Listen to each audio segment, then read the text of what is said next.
नमस्कार। प्रस्तुत है आज का चिंतन। रोटी का स्वाद वह जानता है जिसने परिश्रम करने के पश्चात क्षुधार्त होकर ग्रास तोड़ा हो। धन का उपयोग वह जानता है जिसने पसीना बहाकर कमाया हो। सफलता का मूल्यांकन वही कर सकता है जिसने अनेक कठिनाइयों, बाधाओं और असफलताओं से संघर्ष किया हो। जो विपरीत परिस्थितियों और बाधाओं के बीच मुस्कुराते रहना और हर असफलता के बाद बड़े उत्साह से आगे बढ़ना जानता है, वस्तुतः वही विजय लक्ष्मी का अधिकारी होता है। जो लोग सफलता के मार्ग में होने वाले विलंब की धैर्यपूर्वक प्रतीक्षा नहीं कर सकते, जो लोग अभीष्ट प्राप्ति के पथ में आने वाली बाधाओं से लड़ना नहीं जानते, वे अपनी अयोग्यता और ओछेपन को बेचारे भाग्य के ऊपर थोप कर स्वयं निर्दोष बनने का उपहासास्पद प्रयत्न करते हैं। ऐसी आत्म प्रवंचना से लाभ कुछ नहीं, हानि अपार है। सबसे बड़ी हानि यह है कि अपने को अभागा मानने वाला मनुष्य आशा के प्रकाश से हाथ धो बैठता है और निराशा के अंधकार में भटकते रहने के कारण इष्ट प्राप्ति से कोसों पीछे रह जाता है। बाधा, कठिनाइयाँ, आपत्तियाँ और असफलताएं एक प्रकार की कसौटी हैं जिन पर पात्र कुपात्र की खरे खोटे की परख होती है। जो इस कसौटी पर खरे उतरते हैं, सफलता के अधिकारी सिद्ध होते हैं, उन्हें ही इष्ट की प्राप्ति होती है।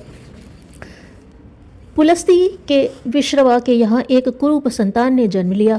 बेडौल आकार का होने के कारण सभी उसकी हंसी उड़ाते। उसे लोगों की मूर्खता पर बड़ा क्षोभ हुआ। कुबेर नामक इस पुरुषार्थी ने अपनी हंसी अपने ही घर में उड़ते देख ठान ली कि वह मानव समुदाय को यह बताकर रहेगा कि सभी को मनुष्य जीवन रूपी संपदा, प्राप्त संपदा का सदुपयोग कर महान से महान बना जा सकता है। शरीरगत सुंदरता से नहीं, अपितु गुण रूपी संपदा महत्वपूर्ण है एवं उसे ही अर्जित किया जाना चाहिए। यह सोचकर उसने अपनी योग्यता बढ़ाने के लिए कठोर तप किया। अपनी लगन से उसने पिता व बाबा को भी इस साधना में सम्मिलित कर लिया। देवताओं ने उन्हें अपना धनाधीश लोकपाल बनाया और वे अलकापुरी में राज करने लगे। मेवाड़ की रक्षा के लिए महाराणा प्रताप अंतिम प्रयत्न करते हुए निराश हो गए थे। अकबर की विशाल सेना और अपरिमित साधनों का मुकाबला करते करते छोटे से मेवाड़ के साधन समाप्त हो चुके थे। अंत में ऐसा समय आया कि उनके पास न तो रुपया पैसा बचा और न सिपाही रहे। बादशाही सेना को आगे बढ़ते देखकर पहाड़ों के भीतर रहकर अपने तथा अपने साथियों के लिए सूखी रोटी मिल सकना भी असंभव समझकर उन्होंने मेवाड़ को त्याग कर सिंध की तरफ जाने का विचार किया। जिस समय में महाराणा प्रताप ने साथियों को लेकर अरावली पर्वत को पार करके सिंध में जाने के लिए कदम बढ़ाया, तभी किसी ने पीछे से पुकारा, ओ मेवाड़पति, राजपूती वीरता की शान दिखाने वाले हिंदू धर्म के रक्षक, जरा ठहर जाओ। राणा ने पीछे मुड़कर देखा तो उनके राज्य के पुराने जमाने के मंत्री भामाशाह उनकी तरफ दौड़े चले आ रहे थे। समीप पहुंचते ही आंखों में आंसू भरे हुए भराए स्वर से बोले, स्वामी, आज आप कहाँ जा रहे हैं? मैं क्यों इतने उदास जान पड़ते हैं? एक बार फिर अपने घोड़े की बाग मेवाड़ की तरफ मोड़िए और मातृभूमि का उद्धार करने का प्रयत्न कीजिए।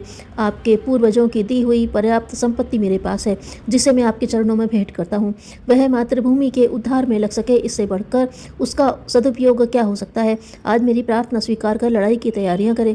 यदि सफल हो जाए तो ठीक, अन्यथा जहां स्वामी वहीं सेवक चलेगा।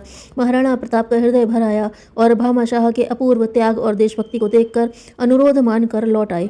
कहा जाता है कि भामाशाह के भंडार में इतना धन था जिससे 25,000 सेना का 12 वर्ष तक खर्च चल सकता था। भामाशाह ने अपना सुख ठुकरा कर देश के उज्जवल भविष्य के लिए अपना सब कुछ दान कर दिया। कर्मफल की मान्यता नैतिकता और सामाजिकता की रक्षा के लिए नितांत आवश्यक है। सत्कर्म और दुष्कर्म के फल अवश्य मिलेंगे। संचित प्रारब्ध और क्रियामाण कर्म समयानुसार फल देते रहते हैं। इस मान्यता को अपनाने वाला न तो निर्भय होकर दुष्कर्मों पर उतारू हो सकता है और न सत्कर्मों की अपेक्षित उपलब्धियों के न मिलने से निराश हो सकता है। तत्वदर्शियों ने मनुष्य के उत्थान पतन में कर्मफल को प्रधानता दी है। आचार्य वही है जो अपने आचरण के द्वारा विद्या वितरण करे। विद्या वितरण करने वाले आचार्य का अच्छा होना ही नहीं, सर्वमान्य के सामने अच्छा दिखना भी अनिवार्य है।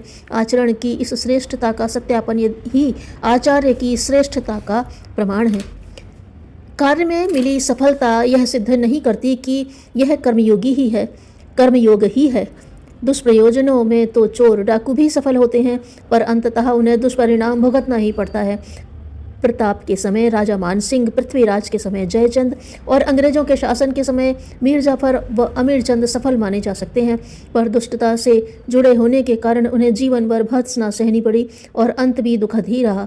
जयचंद ने मोहम्मद गौरी के साथ मिलकर पृथ्वीराज का पतन कराया, लेकिन वह स्वयं भी सुरक्षित न रहा।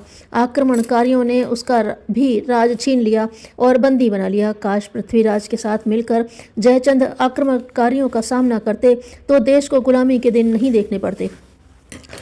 नहुष को पुण्यफल के बदले इंद्रासन प्राप्त हुआ। वे स्वर्ग में राज्य करने लगे। ऐश्वर्य और सत्ता का मद जिन्हें न आए, ऐसे कोई विरले ही होते हैं। नहुष भी सत्ता मद से प्रभावित हुए बिना न रह सके। उनकी दृष्टि रूपवती इंद्राणी पर पड़ी। वे उसे अपने अंतःपुर में लाने की विचारणा करने लगे। प्रस्ताव उन्होंने इंद्राणी के पास भेज ही तो दिया। इंद्राणी बहुत दुखी हुई। राजाज्ञा के विरुद्ध खड़े होने का साहस उसने अपने में न पाया तो एक दूसरी चतुरता बरती। नहुष के पास उसने संदेश भिजवाया कि वह ऋषियों को पालकी में जोतें और उस पर चढ़कर मेरे पास आएँ तो प्रस्ताव स्वीकार कर लूँगी। आतुर नहुष ने अविलंब वैसी व्यवस्था की। ऋषि पकड़ बुलाए, उन्हें पालकी में जोता गया। उस पर चढ़ा हुआ राजा जल्दी जल्दी चलने की प्रेरणा करने लगा। दुर्बल काय ऋषि दूर तक इतना भार लेकर तेज चलने में असमर्थ न हो सके। अपमान और उत्पीड़न से वे क्षुब्ध हो उठे। एक ने कुपित होकर शाप दे ही डाला, दुष्ट तू स्वर्ग से पतित होकर पुनः धरती पर जा गिर। शाप सार्थक हुआ। नहुष स्वर्ग से पतित होकर मृत्युलोक में दीनहीन की तरह विचरण करने लगे।